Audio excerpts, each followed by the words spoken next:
Hey dudes, welcome to Splat from the Past, the only 80s themed horror and sci-fi show where things can get totally radical. Now today, I will be welcoming back my good friend, Kate McGregor Stewart. I'm having her back on the show today to talk about some new projects that she has in the works. She mentioned something to me in text messaging about a project she was doing with Marisa Tomei, her student of many, many years. And talk about a couple other things that she's done recently. And also I want to bring up some movies from the past that we didn't get to talk about last time. And I can't wait. Kate is a very awesome, honest, straightforward lady, and she's very, very smart.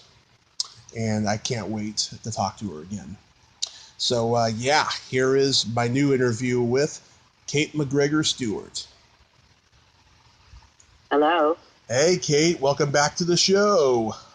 Hey, how are you? I am wonderful. How are you?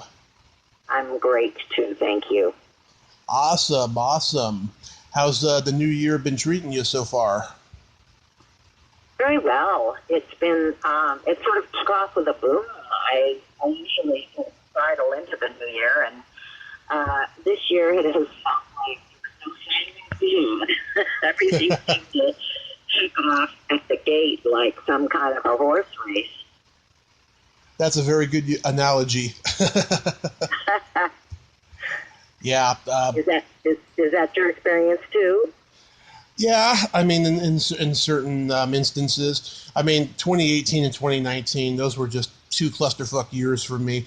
But so far, this year is going off really good. I've been on a diet, and I've lost 22 pounds. Oh, my God. Good for you. That's amazing. Yeah. How long did it take you? Well, okay, I have to lose more than that, but since I started January 1st, I started a week after I got my blood work done, and I was just on the cusp of pre-diabetes, so I just cut out sugar, and I've been doing really good. That's fantastic. That is really fantastic. I congratulate you, and you should congratulate yourself. Oh, I have. Thank you. Do you feel different by not having so much sugar? I do a little bit, yes. I feel a lot more happy and upbeat, and I also have a lot more energy. And funny thing is, for about 5 weeks when I first started, I was doing physical therapy because my lower back has been killing me for a while. And it helped me get my stamina back up to exercise. So that played a very big factor in losing the weight that I've lost so far. You mean exercising along with the eating? Yes. Yeah, that's terrific. Wow. Yeah. That's a motivation for me.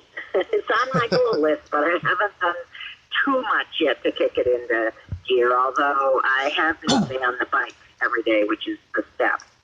Yeah, I do the treadmill because I can't run anymore because I got metal in my leg from my accident, and I just don't have it in me to do the bike anymore because the arthritis is so bad, you know?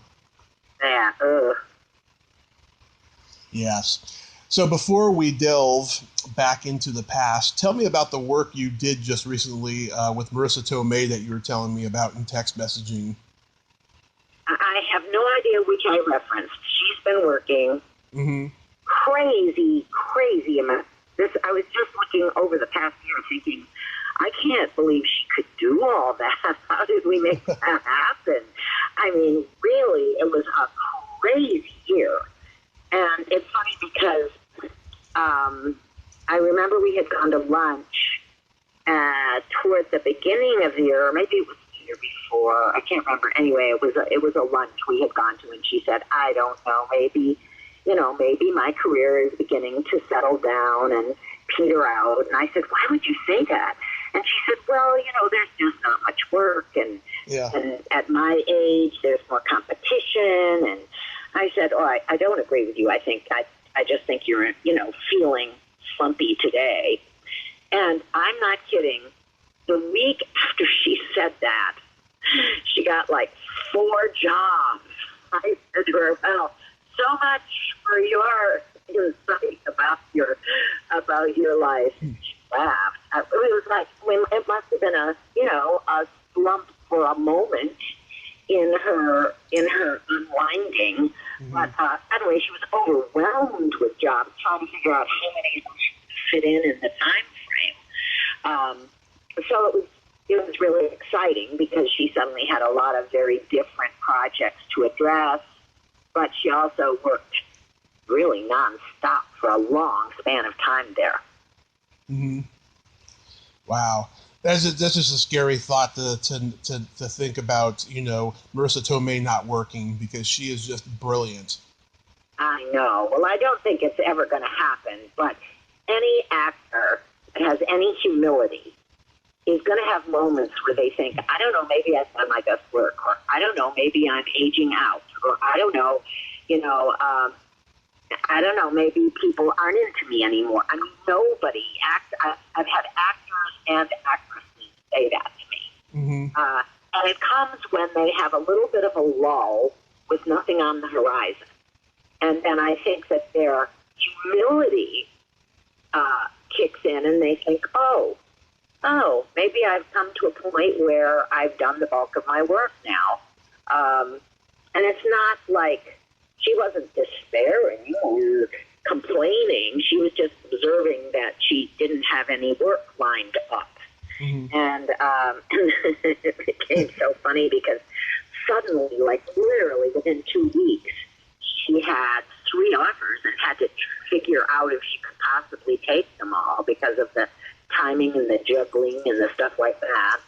And then once she started doing some of those projects, more stuff kept coming in. So her work from whenever that was, I don't know, May or April, mm-hmm. Through the end of the year was like a tidal wave. Huh. That's interesting. I was curious, in addition to teaching Marisa Tomei, did you also teach Sherry Shattuck? No, I don't know who that is, actually. Okay, because it said on her, I was reading her biography on her website about a year or so ago, and it said that Kate McGregor Stewart was one of her acting teachers. Maybe that's Sherry Shattuck is her name? Yeah. Well, she may have been in one of my classes a long time ago, mm-hmm. and sometimes people will write to me on Facebook, and I'm like, I don't know who this is, and it's only because I've been teaching, 45 years. So within that period of time, I mean, obviously people who were with me a couple of years, I do tend to remember because we had a relationship and it was impactful and everything else. Also, sometimes they married, but I don't know the new name. Yeah, she was a B-movie actress, and she did some TV. And I interviewed an actress who worked with her in a horrible, low-budget movie, and she said she was so intimidated by how talented she was. She thought to herself, "Why is she in this piece of a shit of a movie?" That's hysterical. Well, I think that the actors that have humility, mm-hmm. they take any project they're offered that would be not, denigrating to their reputation. They're not going to just desperately grab anything. But, an actor needs to act. And if you don't have another offer and you get that one, I think it's very modest to take the work anyway and think, all right, I'm not going to, just because my last movie was impressive and people paid attention, hopefully that'll raise my market level, but I still want to do my work. I still want to grow. I still want to keep practicing my craft. Mm-hmm. Yeah. I mean, the English actors, I mean, they practice their craft a lot. I mean, if you look at their resumes, they got, close to 200 credits, a lot of them. Yeah, and tons of plays. Yeah. Look, just see here, we don't have the opportunity to do so many plays because we don't have a thriving theater in this country. Yeah. The places where actors go to get good jobs is usually regional theaters that have reputations. Mm-hmm. Yeah. And then sometimes, I know that out here this way, there's the La Jolla Playhouse, and a lot of its productions go on Broadway. It used to be Des McAnuff who was running it and directing it, and I was in a play with, that he cast me in. But it was a lot of original stuff, and if it was very, very well received, and someone came from New York and saw it, a lot of times things moved. And I'm trying to remember what the one was that moved right around the time when I was in our play. I didn't see it, so I don't really remember. But they've had a couple of plays move to Broadway, and that's exciting. But there isn't a huge amount of theater regionally. And now, because equity, I love equity, and I came up through equity, and I owe equity, but oh my God, they made such a mistake when they took away the 99-seat theater agreements where small little individual theaters could, have actors for, I don't know, driving money, not even $100 a week, but the actors were happy to come in to a good theater with a good reputation and good material, good everything, good lights, good sets, good directors. And those productions were outstanding, and they gave the theaters their reputation. And sometimes those plays did go to Broadway. They certainly went to off-Broadway, and some of them went on to Broadway. So Equity decided that actors were being taken advantage of and needed to have $100 a week at least. And the theaters couldn't pay us. Mm-hmm. Yeah, they could barely survive giving car money, Yeah. So unfortunately, it really backfired in a horrible way because out here I know, and actually in New York too is true, but the small theaters were how you got seen in order to get up to the bigger theaters, because even if it's something like Playwrights Horizons in New York, which isn't a Broadway house, it is a well-known, respected theater with, really good plays by successful playwrights and sometimes new plays that become big hits. And they won't know you exist if they haven't seen you somewhere. Mm-hmm. And where are they going to see you if they can't go to these, student productions and off-Broadway? And, well, they don't usually go to student productions, but they do go to off-Broadway stuff. And it really hog-tied a whole bunch of really good actors and directors when Equity, supposedly on our behalf, insisted that we be paid. Yeah. They all closed. Yeah. Everything's changing now, in the entertainment industry. Like, I was talking to my father a little while ago about how you go to see a movie now, there's like 30 minutes of trailers before the movie starts. That's true. Not to mention it costs like almost $20 to go, unless you go on an off time on a weekday, Mm-hmm. Or you're going to see that digital IMAX screen crap. Oh, I haven't seen it. Yeah, like they have an option depending on what the movie is. If it's one of those CGI movies, you get like it's like a $15 option to go see it, with 3D and IMAX digital and all that crap. Oh, God, no, I didn't know that.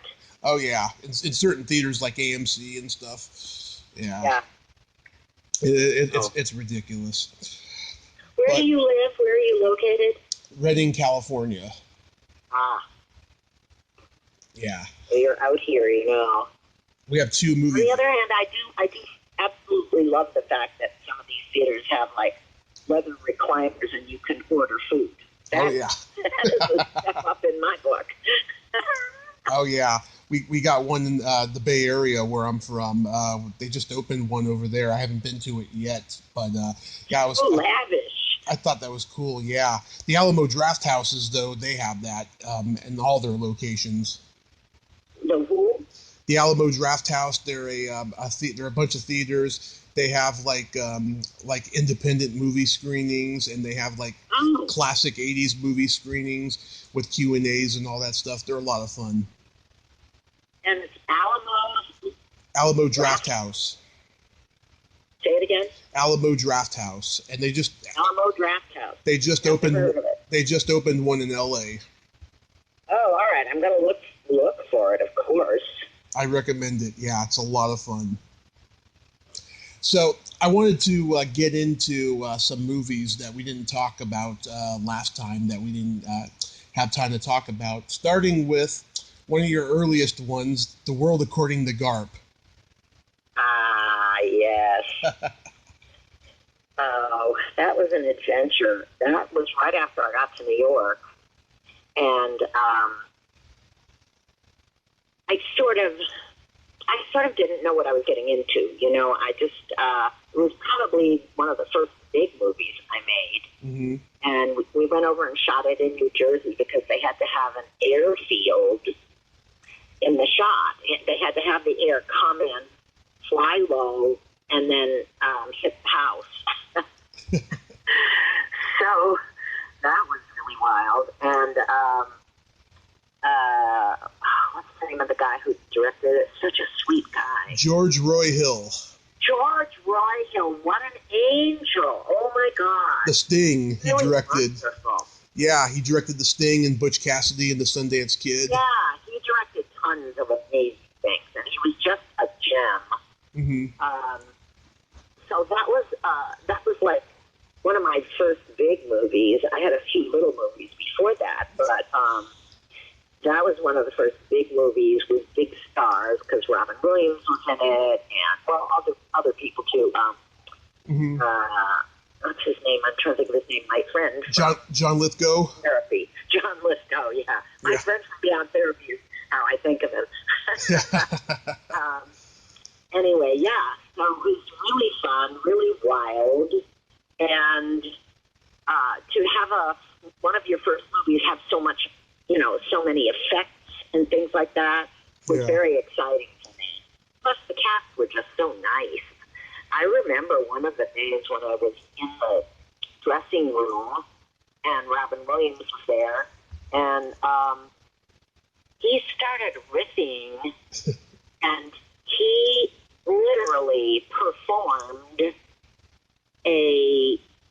calling a hockey game between the French announcer and the American announcer.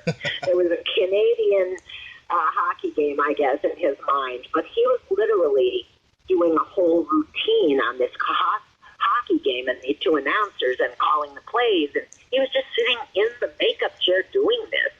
It was like a one-man show. I was stunned, because that was my first experience with him, and after that I thought, okay, well, now I know he's a genius, it's obvious. Mm-hmm. And at the time I thought, is he on cocaine or something? Probably. How could he possibly pull this off? Oh my God, he's so nice too. I've talked to a lot of stand-up comedians who did cocaine with him. Yeah, I know, because you just thought, how can this roll out of his mouth like this? But even with cocaine, not everybody who took cocaine could pull that off. That's his brain, Yeah, he had a gift, that guy. I mean, there's no one like him. He surely did. I remember seeing him years later after one of the, I'm thinking All in the Family, because that's what Marisa just did. No, one of the... He did Mork and Mindy. Yeah, he did Mork and Mindy, but I'm thinking about the time when I had done the two set movies. Father's Bride is what I was trying to think of. Oh, yeah.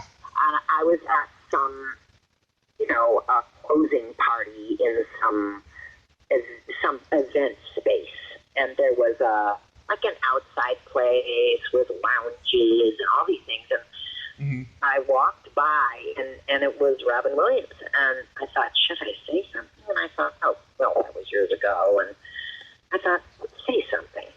So I went forward, and I said, hi, Robin, I don't know if you remember me, but he said, of course I remember you, Kate. It was shocking. Yeah, he had a good memory from what I've been told. Yeah.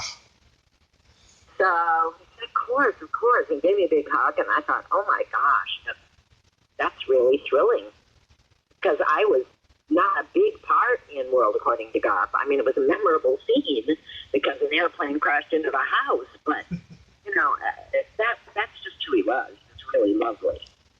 Yeah. It's funny, you know, I consider him, you know, a sketch and improv performer more than anything, and, you know, he applied that to the stand-up comedy stage, and, you know, a lot of other comedians tarnish him because, you know, he absorbed their jokes and did them in his act and stuff, which, you know, but he didn't mean anything by it, you know, but he was this brilliant genius of a comedian. He wasn't lacking his own jokes, that's for sure. Mm-hmm.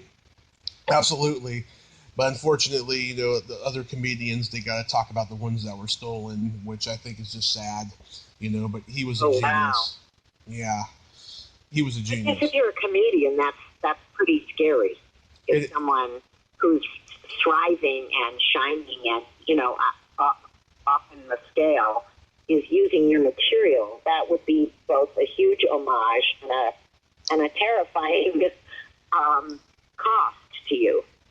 Yeah. Well, no one ever. You can't. Oh, sorry. No, I was going to say, because you can't claim that. Yeah. Hey, my claim to fame is that two of my best jokes Robin Williams used. It's not going to happen. Yeah, well, it's funny. No one ever talks about the unsuccessful comedians that steal. They always got to talk about the ones who are successful, and it's an ego defense. It's really, really sad. I personally have never been accused of stealing jokes, but I've accused a lot of people of stealing my jokes, and they're not successful. You do stand up? Yes. Oh, God bless you. Good for you. Where do you do it? I've been taking a break the last couple of years that I've lived up here in Reading. There's really no stages up here. There's nowhere to do it. Yeah, but whenever I'm in the Bay Area, I go up.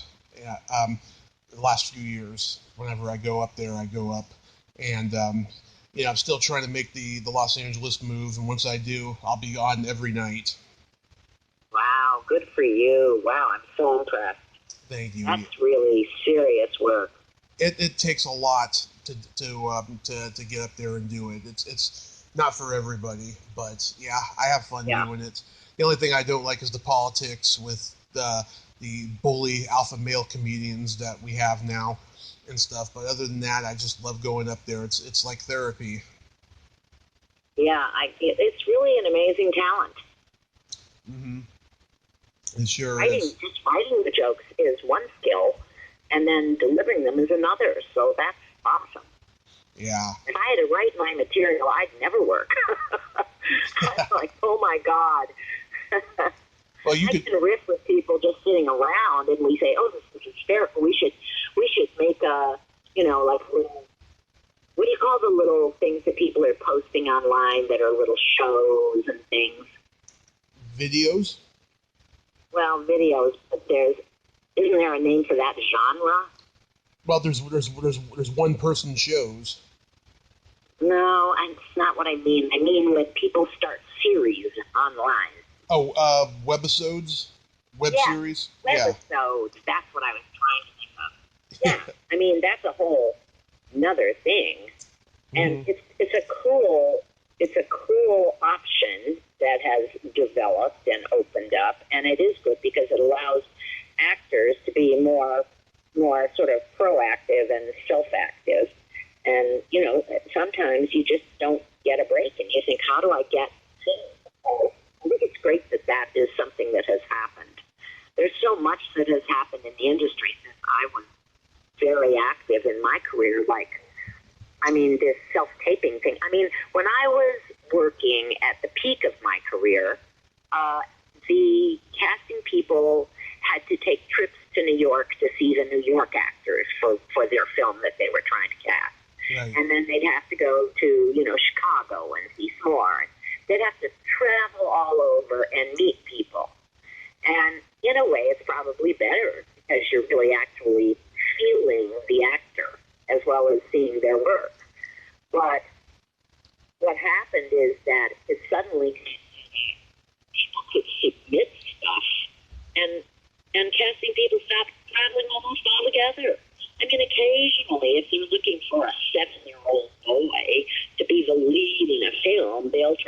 because they have to really go and see the kids. But, nowadays it's all about put it on tape and send it in. And I missed that entirely. I completely auditioned live, and I didn't have to make my own audition, thank goodness. And I'm like, sometimes I look at it today and I think, well, the advantage of making your own is that if you don't like the take, you throw it out and do it again, which is an advantage, my God, to be able to choose what your audition looks like at its best is a great advantage. Yeah. On the other hand, you have to have all the equipment, you have to spend all the time getting it set up, getting it timed, getting it lit, getting it recorded, checking it out, trying it again, sending it off.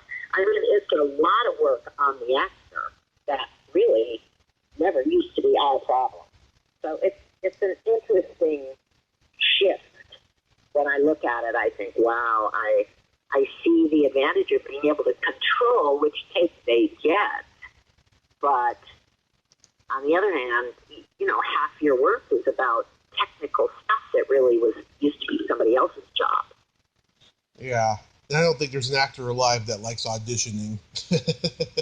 No, and in a way, auditioning live, while it's more scary, it has so much more to it, because you're having your relationship with the casting agent gets reinforced every time you go in, and they've got the setup, so you're framed right and lit right, and all you have to do is just show them your version of the scene. Absolutely. People still do it, of course. Everything isn't self-tape, but at least half the stuff is self-tape. Yeah, or on Skype. I haven't seen too many of my actors send in Skype auditions. Yeah, because I've been hearing about those a lot lately. I mean, it would make sense because it's still live. Yeah. But it's sort of half live. Yeah, conference call. Oh my gosh. Better than not having the audition, but Yeah. How about working on Violets Are Blue? Oh, that was such a nice experience for me. I had a little girl who was, I think, I want to say 3, maybe 4. And when I got the job and they told me it was going to be in Virginia, I said, oh, all right. And they said, why? Can you not travel? I said, no, I can travel. I just have a child and I have to figure out what to do. And Sissy also had children, and she said, oh, just bring her. I said, she's little. She said, just bring her with a nanny or your husband or somebody that can keep an eye on her and bring her down. We'll give you like a suite. So Chloe came with me to that. I'm trying to think the name of the beach, not Virginia Beach. Where was that film?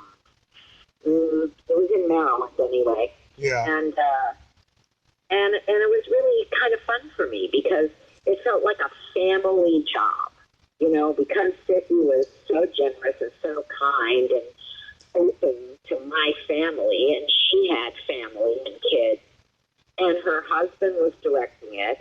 Yep. So it had a really very relaxed, inviting, plus we were at the beach. So that was really a nice, fun job to have. Yeah, it's a great cast. Kevin Kline, Bonnie Bedelia.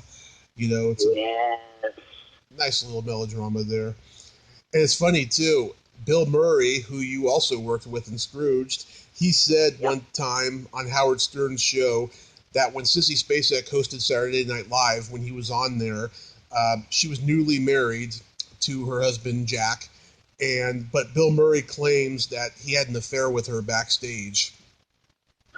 Oh, my God. Yeah. That's crazy. Who says that, though? Bill Murray said that about and him. Who knows? Bill Murray's drunk all the time. Who knows if he remembers correctly? I mean, he's wonderful, but he is really not of sound mind body. Yeah, I couldn't believe it. Maybe he said to shut Howard Stern up, because you know how Howard is. Who'd you sleep with? This and that. Sex. Yeah. Yeah. Yeah. It just doesn't sound like Sissy, and she really loves Jack. Yeah. So, I don't know. I mean, anything's possible. People do crazy things. Yeah. I just thought that was pretty weird, yeah. How about working on The Shadow? I barely remember it. It was on the lot, and it was had a really interesting set, and it was, wasn't The Shadow period costume? Yes. Yeah. I remember the clothes being awesome and the cars on the street, everything, when you go into a set that's external, we had to walk through it or to it or something. Mm-hmm. I mean, my scene, I remember, was in our living room, I believe, with the fireplace, but when you do that, it's so super movie land, You drive your car in, and you pick up your purse, and you walk to where you're going, and suddenly you're in some other era, because the entire part of the lot has all vintage cars, everything's changed, the facade of the buildings, everyone's in costume. It's like a little time travel thing. It's really fun. Mm-hmm.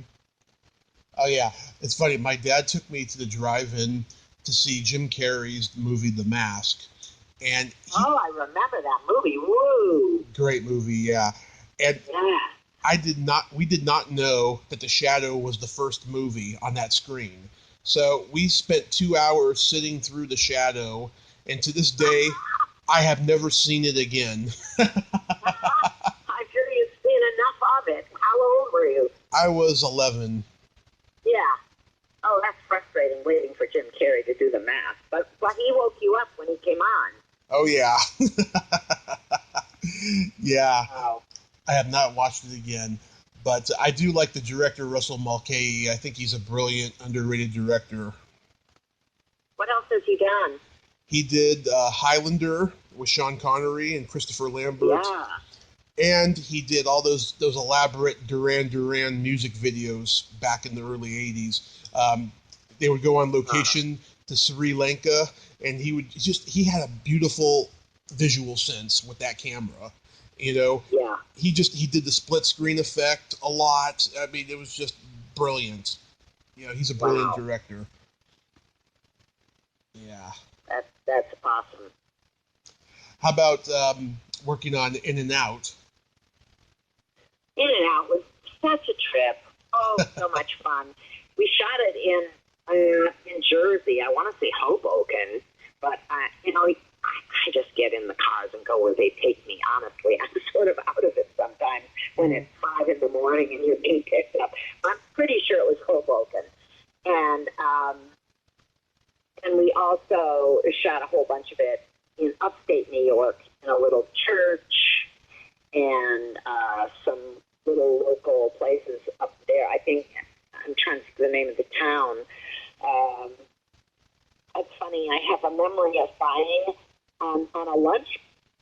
I bought a beautiful turquoise ring in that little upstate town in New York, and I just loved it. And then I eventually went to Namibia with Tyrese, who was shooting Flight of the Phoenix there.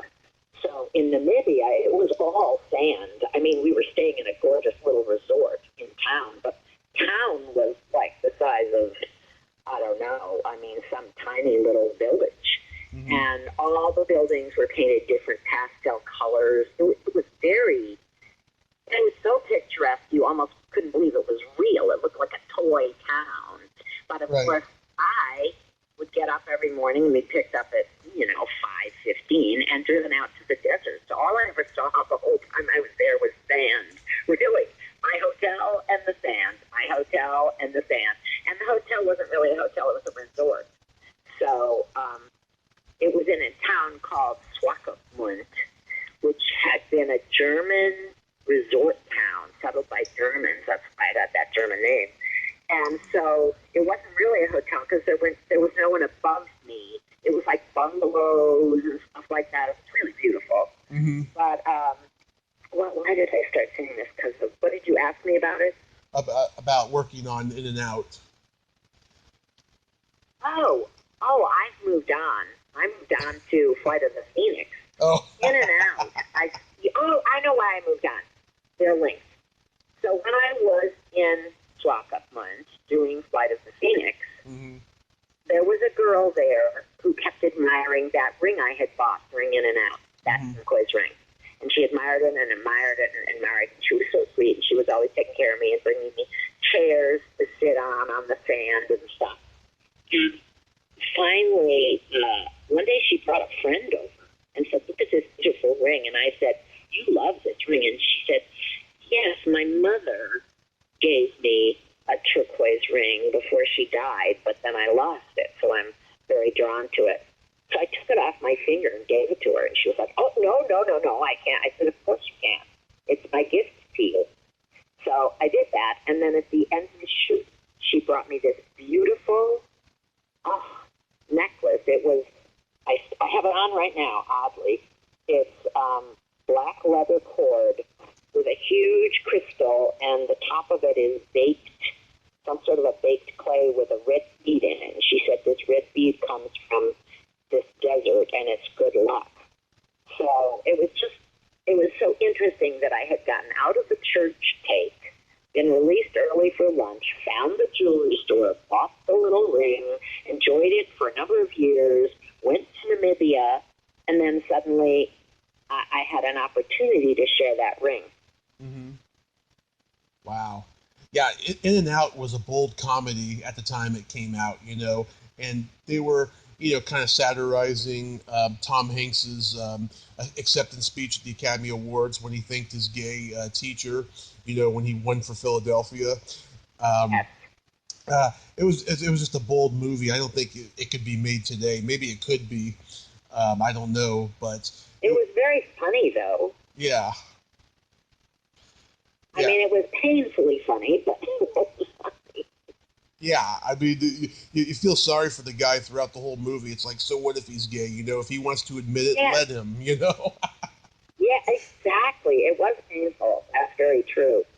And I remember the director was one of the main characters in Sesame Street. Frank Oz. Yes, Frank Oz. Yeah. And I forgot who he played in Sesame Street. He's Miss Piggy. He's Miss Piggy. He's Fozzie and a bunch of others. Miss Piggy. That's who it was. I mean, that's the one that really blew my mind. But that was sort of an amazing thing. He was a lovely man, and he was a great director. I adored him. But there was one scene with Debbie Reynolds in the pews of a church, and he kept encouraging me to do sillier and sillier things. And by the time he suggested the final one, I looked at him and I said, he said, I'm not going to ruin your career, I promise you. I said, okay.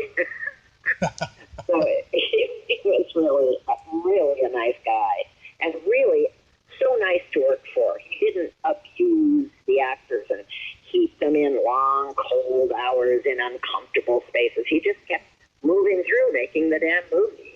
That's a luxury. Yeah. And, he directed Marlon Brando in his last movie, The Score, with Robert De Niro. He did? Yes. And he did not get along with Brando, Frank Oz, and Brando called him Miss Piggy every day. Oh, God. Oh, my God. Yeah. Oh, yeah, they couldn't be much more different, Brando and Frank Oz. Yeah. Funny. I love that story. God. I love that story. That's one of those great Brando stories, But I think In and Out kind of sidelined Tom Selleck's career for a little while. He was known for being very conservative, and here he is playing a gay guy in the movie, But of course, he pulled himself out of it because he did Blue Bloods for 10 years, which just wrapped up. Exactly. Yeah. Yeah, it was really ahead of its time, that movie. Yeah. Because it was sympathetic to gay men. Mm-hmm. And I thought Kevin Kline was adorable in it.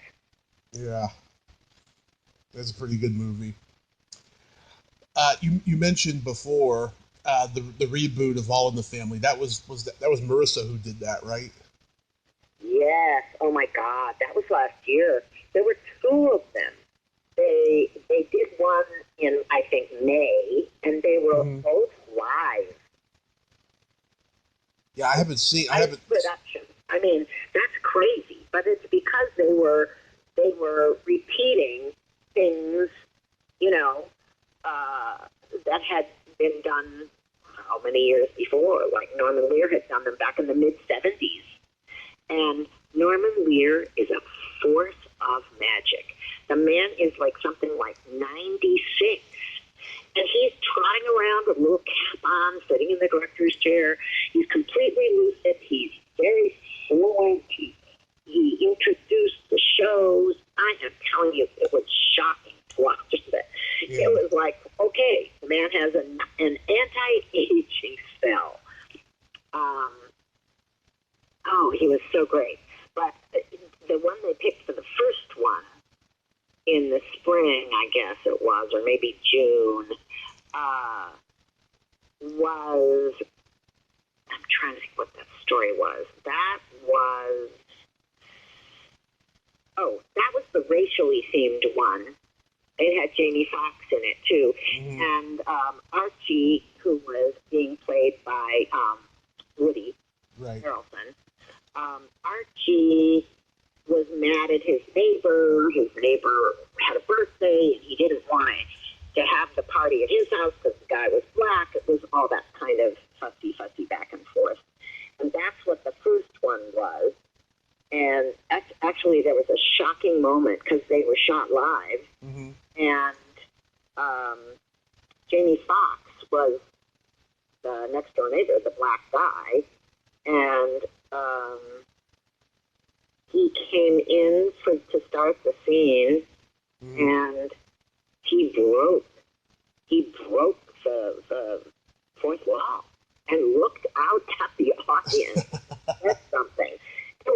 It was like all kinds of wrong, and of course it was Jamie Foxx, so people accepted it. But it was so shocking to be doing a live show. Was so intense anyway in this day and age when everything's fixable in the room wherever they check everything. So that was shocking. Mm-hmm. But that was that first one, and it was still a big hit. And Marisa just shined. Oh my God. She just got it. She just found the character and was trotting around having a lovely time. Marisa's a really great comedian, and not everybody knows that, but she's a clown. She's like an I Love Lucy kind of clown. Mm-hmm. And so it was a big event. It was a very adventuresome thing to do, and it was a timely story. And it was such a hit that they did another one around Christmas called The Draft Dodger, and that one still had Marisa and Woody Harrelson, but they had Kevin Bacon, and they had who's the guy? What is his name? He's from the movie about Facebook. I know who you're talking about. I don't know his name. Anyway, him. Yeah. It was very good. But it was called The Draft Dodger. And he came in as an old friend of Mike's. And Mike was like, "Oh my God, are you okay? Are you back?" And he said, No, I just took a chance to come down just for a little Christmas cheer, my family and my friends, and I wanted to see you. And Mike says, "Well, you're safe here. You're safe for Christmas dinner." And he says, "Oh no, I wouldn't want to intrude. Intrusion, we'd love to have you." And everybody's all nice to him and sweet to him and everything. And then, of course, Archie comes in and says, "Where are you from?" And he says, I can't remember exactly how it worked. He said something like he was from Chicago, and then later he said something about Canada. And Archie said, "Canada? I thought you said you were from Chicago." And he said, Well, that's where my family lives and where I grew up, but I'm in Canada now. And he said, well, what are you doing in Canada? And he pushed and pushed, like he kept trying to get in. He said, well, I have a job up there, and blah, blah, blah, blah. Anyway, Finally he said, oh, I know. Archie started pushing about, why would you be in Canada? The United States are the best place to be, and why would you leave and go to Canada? It's cold. And he was like trying to shame him for not living in America. And finally he said, because I'm a draft veteran. And Archie went over and it was really interesting because Kevin Bacon was playing an old friend of Archie's, a really dear, dear friend of Archie's, who had been invited to dinner because his son had been killed in combat in Vietnam or somewhere. Not Vietnam, it would have been more, it would have been Vietnam in the 70s. And so Archie was like crazy. He was just about like, get out, leave my house. And Kevin Bacon intervened, and he said, well, you're a decorated, honored, soldier. What do you think of this? And he said, I think that if my son were alive today, he would say, let's all sit down and have Christmas dinner. So that's what I'm going to do. So he sits down and invites the draft dodger to stay. So they all do that, and then at the very end, Woody is still agitating about it. And the play ends in a kind of a bittersweet place where the carolers are coming along outside. He says, I don't want to answer the door. They always want money. And Marisa says, well, then give them some. and the carolers are there, and he's still not okay. He's just basically, and the end of the show is, I'm not okay.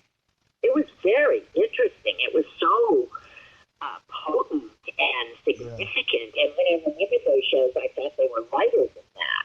But both of the episodes that he played were political.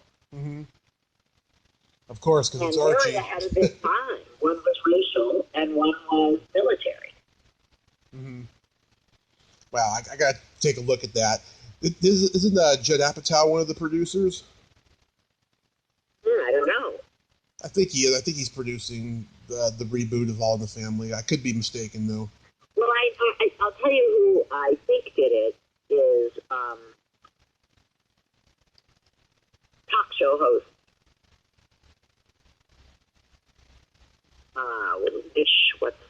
Who is it? Jimmy Kimmel. Oh, okay, Jimmy Kimmel. Yeah. Jimmy Kimmel and Norman Lear, I think, are the producers. Okay, I knew it had to be someone along that lines of that generation. Yeah. Yeah. And the fact that they did it twice is like amazing. Yeah. Did you do something with the Coen brothers recently? No. I was going to go up for some sort of a strange piece that they did. Mm-hmm. It was like a Western. I'm trying to think of the name of it. It was very odd. Oh, I think I know what you're talking about. Yeah. I had someone on last year who was in it. Can't think of the name. Scrubs? Oh, yeah, the Ballad of Buster Scruggs. Scruggs? Yeah. Yeah. That's what it was. Buster Scruggs, yeah. They asked me about it, and I looked at it, and I taped something, and then I thought, I just don't think this is for me. I'm not really responding to this. I don't even know why they would want to shoot this. Yeah. So it was not a match. Yeah. I didn't see the final thing. Was it good? It was. It was pretty good. It was an anthology. Oh, good. Yeah. They're so creative. They are. They're geniuses. They've gone further than I ever thought that they would. I remember, back when they were doing, Raising Arizona and Blood Simple, I thought they were these really quirky, offbeat guys, but they've gone so far. They're Academy Award winners. I mean, I'm amazed at how far. They stayed true to their own vision the whole time. Yeah. They have a I remember going to Blood Simple and having to leave. I was so unnerved by Really? it. It made me so uncomfortable that I left. I'm not sure I can remember any other time in my life that I actually walked out on a film, but I was like, I can't take it. not knowing that Barry Sonnenfeld was going to direct you years later. Exactly. Oh my gosh. Oh, that's crazy. Yeah, they're really talented guys. So, do you have anything coming up? No. I went up for something last week, was it? Yeah, I went up for a project last week that was really interesting and good and fun to audition for because it was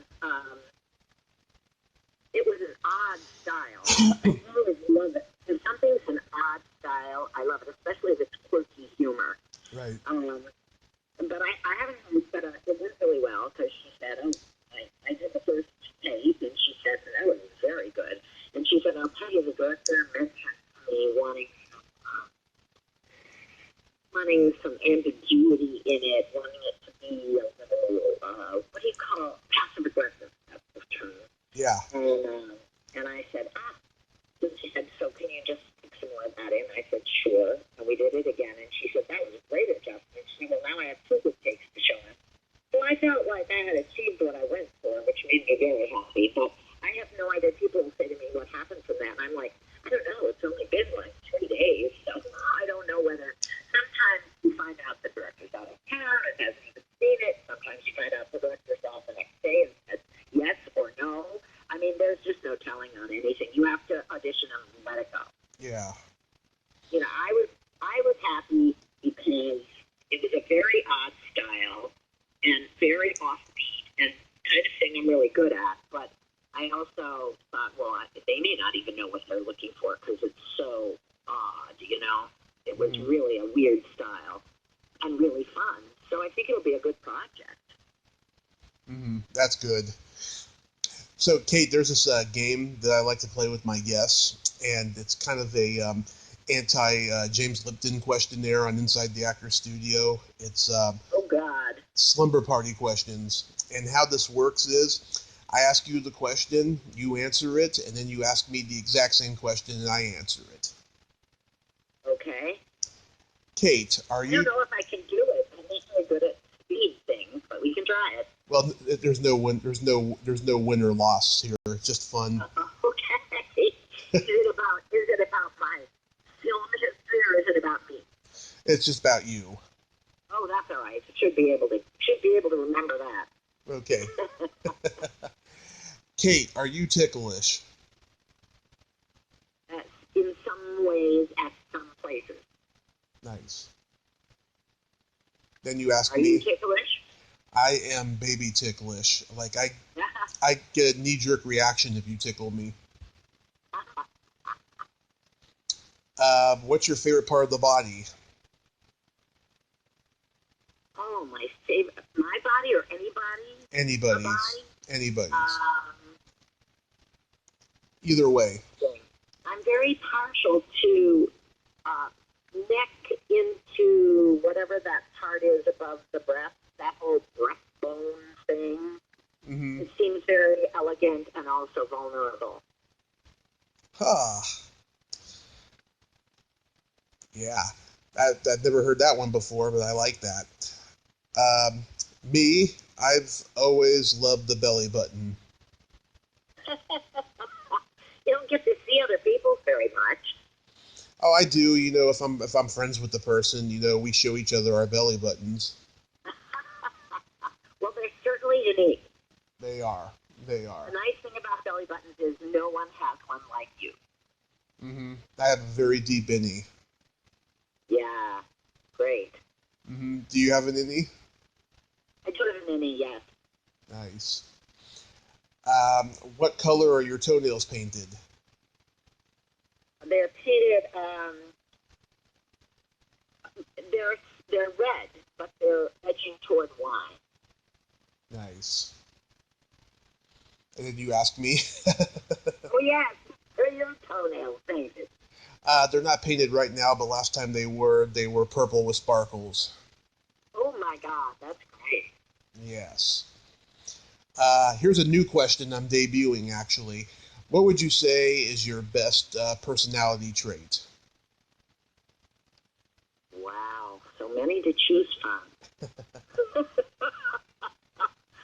I guess my best personality trait is my warmth and openness.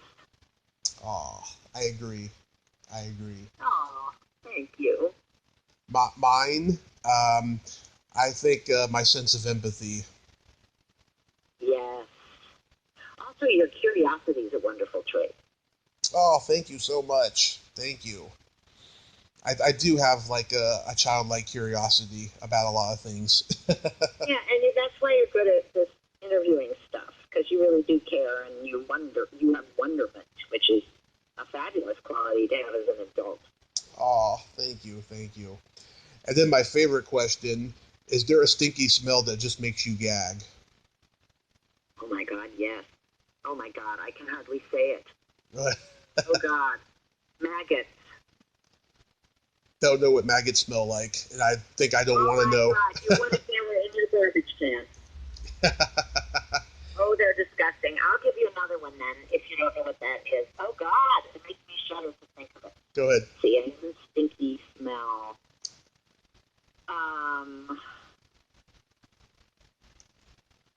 Turpentine. Oh yeah, that's pretty bad. For me, it's either farts or feet. Farts or feet. That's the name of your autobiography, honey. Farts or feet. No. I have several different names for my autobiography. I haven't even picked one yet. Okay, really quickly, I have a joke for you before I get to my next interview. You know the difference between a golf ball and a G-spot? I'm hesitant to say no, but that's the truth. It takes a man 20 minutes to find the golf ball.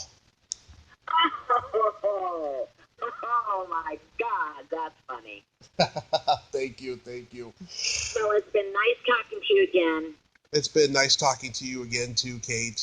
You're a great storyteller. I just enjoy talking to you. And, yeah, next time, you have something you can talk about, let me know. I will call you if I have some big news. Wonderful, wonderful. You have yourself a great day.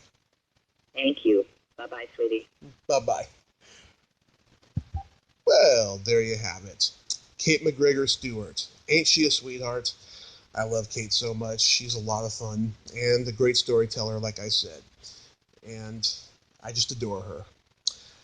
If you like this video, everyone, please subscribe to my YouTube channel, add me as a friend on Facebook, join my Tommy Kovac comedian page on Facebook, follow me on Twitter and Instagram, and all that fun stuff. Well, that's all the time we have this week on Splat from the Past. Until next time, this is Tommy Throwback Kovac saying, there's no shame in living in the past, because the present sucks. Later, dudes!